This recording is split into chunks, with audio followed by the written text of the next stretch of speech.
Et bonjour, like, partage et abonne-toi si t'es un gentil copain. Bisous. Et bonjour, ça faisait longtemps qu'on s'était pas fait une petite vidéo dessin, c'est-à-dire que cette fois-ci, je vais pas filmer ma tête et dire bonjour ou dire que des conneries parce que je sais que vous aimez pas ça et parce qu'en même temps, il y a pas trop de concept quand je fais ça. Mais en gros, cette fois-ci, je vais faire juste une grosse illustration sur Photoshop, ça faisait très longtemps que j'avais pas fait ça juste pour le plaisir et je suis très content du résultat de mon dessin. Donc vous l'avez vu récemment, j'ai réussi à avoir une tablette graphique de la marque Gaomon avec écran, ce qui est assez incroyable. Donc encore une fois, merci Gaomon. Si vous voulez avoir des infos sur la tablette, j'ai fait une vidéo où je la teste en tant que animation et la tablette est vraiment très bonne, le rapport qualité-prix est top. Donc cette fois-ci j'ai voulu tester la tablette dans un univers un peu plus plaisir et surtout Photoshop illustration plutôt que d'animation qui n'a rien à voir. Donc pour ce format j'ai essayé de faire un truc un petit peu plus original que ce qu'on peut voir sur YouTube, c'est-à-dire qu'au lieu de mettre que le digital painting, j'ai mis aussi la vidéo de moi derrière qui est en train de dessiner. Au moins vous avez une idée de ce à quoi ressemble la façon de travailler sur une tablette graphique avec écran et vous avez en même temps le résultat de l'écran capturé au-dessus. Pour ce qui est de l'illustration, habituellement j'ai tendance à faire d'abord des lines, c'est-à-dire un tracé dégueulasse croquis. Ensuite, je repasse par-dessus avec des lignes plus propres et je passe en couleur. Cette fois-ci, je me suis juste tenu au croquis dégueulasse. Donc, je fais mon croquis dégueu et après, je le passe en opacité réduite et puis je passe qu'en couleur et c'est là-dessus que je vais travailler tous mes volumes et je vais abandonner les traits petit à petit. Mes traits servent de repère qu'au début pour que je puisse poser mes premières formes. Une fois que mes formes sont posées, et ben le reste, je m'en fous. En tout cas, j'espère que ce format un poil plus original et plus tranquille que ce qu'il y a eu récemment sur la chaîne vous plaît. Moi, je trouve ça très agréable à regarder et en tout cas,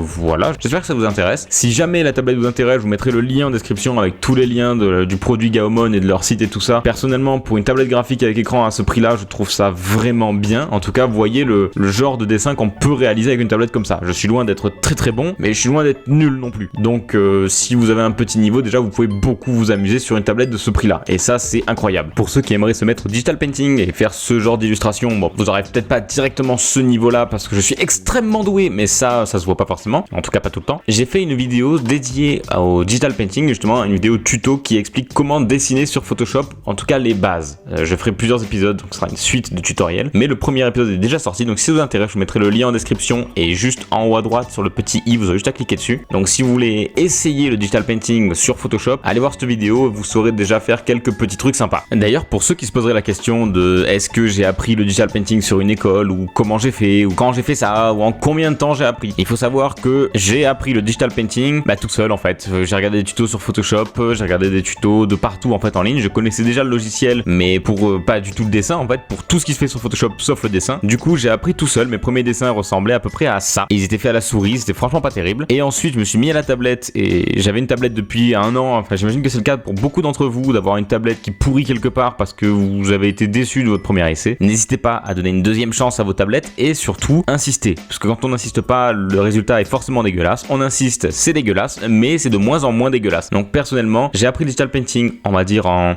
quelques mois, je faisais des trucs corrects parce que je savais déjà un peu dessiner sur papier à la base. Mais une fois qu'on maîtrise un peu le digital painting, en vrai, on s'amuse très vite dessus. Après, il faut savoir apprendre pour les tablettes graphiques sans écran à dessiner sans regarder sa main. Et si vous y arrivez vraiment pas, prenez une tablette graphique avec écran, notamment la Gaomon PD 1161 à 200€. Et bam, ça c'est un putain de placement de produit. D'ailleurs, tant que j'en suis à parler de Gaomon, j'avais dit que votre visuel sur votre boîte était pas terrible. Je le pense toujours, je trouve ça vraiment pas terrible. Mais du coup, si vous voulez mettre par exemple cette illustration, enfin après je dis ça comme ça, c'est pas parce que c'est la mienne que vous devez la mettre, mais vous pouvez la mettre quand même. Si vous voulez mettre cette illustration sur le packaging de votre tablette, je pense que les ventes elles vont exploser. Là c'est sûr et certain parce que cette illustration est incroyable, il faut le dire. Donc là, on peut voir que l'idée de base déjà est légèrement modifiée entre le croquis et le résultat qu'on est en train de voir maintenant. Et le résultat final que vous aurez pas en accéléré, mais juste à la fin de l'illustration, je vous mettrai le résultat final histoire que vous restiez jusqu'au bout parce que le watch time c'est important. Donc on peut voir que l'illustration change tout le long du dessin. C'est-à-dire que j'ai jamais une idée précise de ce que je fais. Généralement, je pars dans mon dessin sans trop d'idées ou avec une petite base d'idées. Et au fur et à mesure que le dessin avance, l'idée se concrétise et commence à avoir de plus en plus de gueule. Ce qui était totalement le cas pour cette illustration-là. Donc comme je dis, l'illustration change un peu. C'est-à-dire qu'à la base, j'ai voulu faire un sanctuaire caillou avec des pierres runiques, un truc un peu forêt magique, Merlin l'enchanteur, avec un animal, avec le cerf qui est là pour orienter le regard du spectateur vers le caillou. Et au final, j'ai changé un peu d'avis. La composition reste la même, sauf le cerf, il dégage, on va mettre d'autres bestioles à la place. Et les cailloux, ils sont partis en couille à un point pas possible. Vous verrez tout à l'heure, c'est... Franchement, moi, à votre place, restez jusqu'au bout parce que ça a l'air vachement bien ce dessin. Putain, le rendu final, il doit être vachement chouette. En tout cas, je vous remercie vraiment d'avoir regardé cette vidéo jusqu'au bout. Si jamais ça vous a plu, n'hésitez pas à la liker, à la commenter, partager. Dites-moi ce que vous en pensez ou si vous aimez ce genre de format. Et aussi, surtout, si ça vous a pas plu, vous pouvez aussi dislike la vidéo. Même si bientôt, ça va disparaître et il y a que moi qui pourrai voir à quel point vous détestez ma vidéo. Merci beaucoup d'avoir regardé cette vidéo jusqu'au bout. J'espère vraiment que ça ça vous a plu. Si c'est le cas, n'hésitez pas du coup à la partager, à la liker, à la commenter, à vous abonner, faites ce que vous voulez. Bon, vu qu'on est sur une vidéo dessin, je vais faire une recommandation en rapport avec le dessin. Donc il y a pas longtemps, j'ai découvert la chaîne de Yohan Dessin que je trouve juste génial. Il a très peu de vues et de visibilité comparé au travail qu'il fournit, ce qui est un peu le cas pour beaucoup de personnes sur YouTube, mais là pour le coup je vais mettre en avant Yohan Dessin. J'aime beaucoup ce qu'il fait, ses dessins sont vraiment très bons, et en plus il fait des vidéos qui sont vachement intéressantes. Il va vraiment expliquer comment il fait tous ses dessins, et c'est vraiment super bien foutu et très intéressant. Donc si jamais vous êtes intéressé par le dessin, ou par juste une chaîne de dessin en général, n'hésitez pas à aller regarder la sienne, elle est vraiment très bien, et Yohan continue comme ça, c'est super chouette. Je vous dis à la prochaine, bisous.